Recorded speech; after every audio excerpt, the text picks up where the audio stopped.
రేపటి నుంచి నా కష్టాన్ని గుర్తించి ఈరోజే నాకు మాట్లాడే అవకాశం ఇచ్చినందుకు మీకు నా హృదయపూర్వక ధన్యవాదాలు. ఈ బడ్జెట్ ప్రజెంటేషన్ అనేది నిజంగా ఈ సంవత్సరం ఇచ్చిన బడ్జెట్ కత్తి మీద సాము కన్నా కూడా చాలా క్లిష్టమైన పరిస్థితి. ఎందుకంటే మనం ఊహించుకున్నది వేరు, ఊహించుకున్న దాన్ని మించి ఆర్థికంగా అస్తవ్యస్తంగా మారిపోయింది.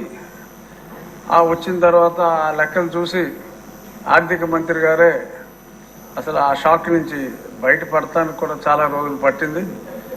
ముఖ్యమంత్రి గారు కూడా ఇంత విధ్వంసం జరిగింది అనుకోలేదని చెప్పి 3 రోజుల గతంలో ప్రజెంటేషన్ అంతా కూడా ఎంత విధ్వంసం జరిగింది అన్నది చెప్పారు.